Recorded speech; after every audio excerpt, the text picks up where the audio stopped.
क्या पीएम मोदी के सबसे भरोसेमंद मुख्यमंत्री की कुर्सी हिल रही है? क्या असम में मुख्यमंत्री हेमंता बिश्वा शर्मा बचा पाएंगे अपनी कुर्सी? कैसे 100 एफआईआर का सामना करेंगे पीएम मोदी के चहेते मुख्यमंत्री? आपको सब कुछ बताएंगे, तो वीडियो को शुरू से लेकर लास्ट तक जरूर देखिएगा। नमस्कार, मैं हूं प्रिया, आप देख रहे हैं पब्लिक इंट्रो। दोस्तों, इस वक्त जो है पीएम मोदी के चहेते हेमंता बिश्वा शर्मा असम के मुख्यमंत्री घिर गए हैं। जी हाँ, हेमंता बिश्वा शर्मा जो है इन दिनों अपने राजनीतिक करियर के समय सबसे कठिन दौर से गुजरते हुए दिखाई दे रहे हैं। जो नेता कभी प्रधानमंत्री नरेंद्र मोदी के सबसे भरोसेमंद मुख्यमंत्रियों में गिने जाते थे, आज वही नेता देश भर में दर्ज हो रही एफआईआर और सुप्रीम कोर्ट की दहलीज पर पहुंच चुके हैं।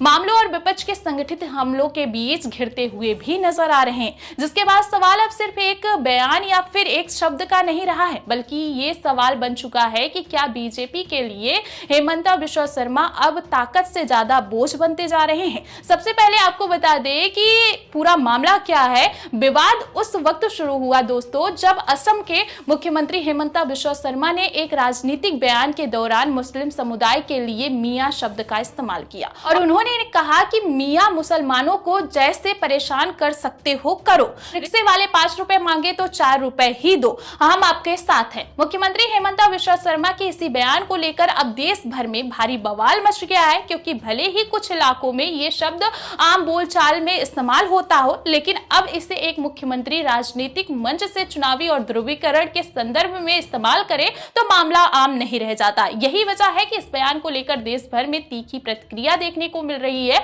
और इस विवाद को और भड़काने वाला बयान तब सामने आया जब हेमंता बिश्वा शर्मा ने कहा कि कांग्रेस को साफ करना चाहिए कि वह राज्य के लोगों के साथ है या फिर मियाओं के साथ है। इस बयान ने आग में घी डालने का काम किया और विपक्ष और सामाजिक संगठनों ने इसे खुलकर ध्रुवीकरण करार दिया, जिसके बाद सवाल ये उठने लगा कि क्या एक संवैधानिक पद पर बैठा व्यक्ति इस तरह की भाषा का इस्तेमाल कर सकता है। अब मुख्यमंत्री हेमंता बिश्वा शर्मा की मुश्किलें सिर्फ असम तक सीमित नहीं रह गई है। जिस तरह से जमीयत उलेमा हिंद ने उनके बयान के खिलाफ देशव्यापी कानूनी मोर्चा खोलने का ऐलान किया, उसने साफ संकेत दे दिया है कि मामला अब राजनीतिक बयानबाजी से निकलकर संवैधानिक संकट की तरफ बढ़ रहा है। अहमदाबाद से लेकर उत्तर प्रदेश के कई शहरों तक एफआईआर दर्ज हो चुकी है और 100 से ज्यादा एफआईआर की तैयारी अपने आप में एक बड़ा संदेश है कि अब सीएम हेमंता बिश्वा शर्मा को उनके शब्द की कीमत चुकानी पड़ सकती है। दोस्तों, ये कोई साधारण विरोध नहीं है। जमीयत उलेमाए हिंद ने साफ कर दिया है कि उनका ये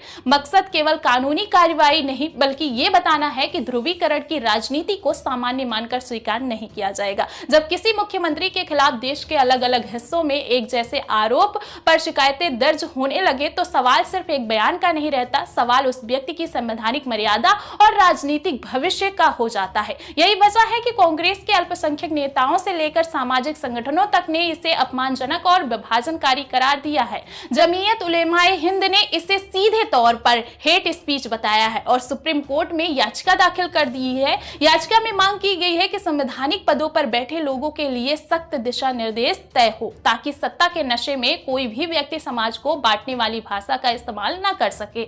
यह याचिका सिर्फ हेमंता बिश्वा शर्मा के खिलाफ नहीं है, बल्कि इसे राजनीति के खिलाफ माना जा रहा है, जिसे बीजेपी बीते कुछ सालों से लगातार आगे बढ़ाती रही है। जब किसी मुख्यमंत्री के बयान को लेकर सुप्रीम कोर्ट में याचिका दाखिल होती है दोस्तों, तो ये सामान्य घटना नहीं होती। ये सीधा सीधा संकेत है कि मामला अब संवैधानिक मूल्य बनाम सत्ताधारी राजनीति की लड़ाई बन चुका है। याचिकाकर्ताओं का कहना है कि हेमंता बिश्वा शर्मा ने कोर्ट के पुराने फैसलों का गलत हवाला दिया और उसे अपने राजनीतिक एजेंडे के मुताबिक पेश किया है। वहीं कांग्रेस सांसद गौरव गोगोई ने खुलकर आरोप लगाया कि मुख्यमंत्री जानबूझकर ऐसी भाषा का इस्तेमाल कर रहे हैं जिससे समाज में नफरत फैले और चुनावी ध्रुवीकरण मजबूत हो। ऐसे में अगर ये आरोप कोर्ट की कसौटी पर टिकता है तो सवाल उठता है कि क्या प्रधानमंत्री नरेंद्र मोदी ऐसे मुख्यमंत्री को बचा पाएंगे जिस पर हेट स्पीच जैसे गंभीर आरोप लग रहे हैं।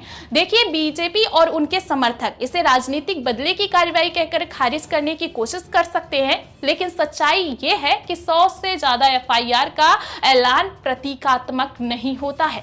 यह एक राजनीतिक कदम है जिससे यह दिखाया जाएगा कि मुद्दा स्थानीय नहीं बल्कि राष्ट्रीय है। अलग अलग राज्यों में दर्ज एफआईआर का मतलब है कि हेमंता बिश्वा शर्मा को बार बार कानूनी प्रक्रियाओं का सामना करना पड़ेगा। इतिहास गवाह है कि जब किसी नेता पर लगातार कानूनी दबाव बढ़ता है तो पार्टी नेतृत्व उसे बोझ के तौर पर देखने लगता है। प्रधानमंत्री नरेंद्र मोदी और केंद्रीय गृह मंत्री अमित शाह की राजनीति डैमेज कंट्रोल पर टिकी रही है। ऐसे में सवाल उठ रहा है कि क्या बीजेपी उस मुख्यमंत्री को बचाएगी जो पार्टी के लिए फायदे से ज्यादा नुकसान का सौदा बनता जा रहा हो। कांग्रेस ने इस मौके को सिर्फ बयानबाजी तक सीमित नहीं रखा है। कांग्रेस पार्टी ने मुख्यमंत्री के खिलाफ भ्रष्टाचार और अन्य आरोप दर्ज करने की सुविधा दी है। आपको बता दें कि बीजेपी इसे राजनीतिक स्टंट कहे, लेकिन यह साफ है कि कांग्रेस अब हेमंत बिश्वा शर्मा को टारगेट तरीके से घेरने की रणनीति पर काम कर रही है। दोस्तों, ये वही हेमंत बिश्वा शर्मा है जिन्हें कभी कांग्रेस छोड़कर बीजेपी में आने पर मास्टर स्ट्रोक कहा गया था, लेकिन अब वही व्यक्ति बीजेपी के लिए सबसे बड़ा विवाद बनता जा रहा है।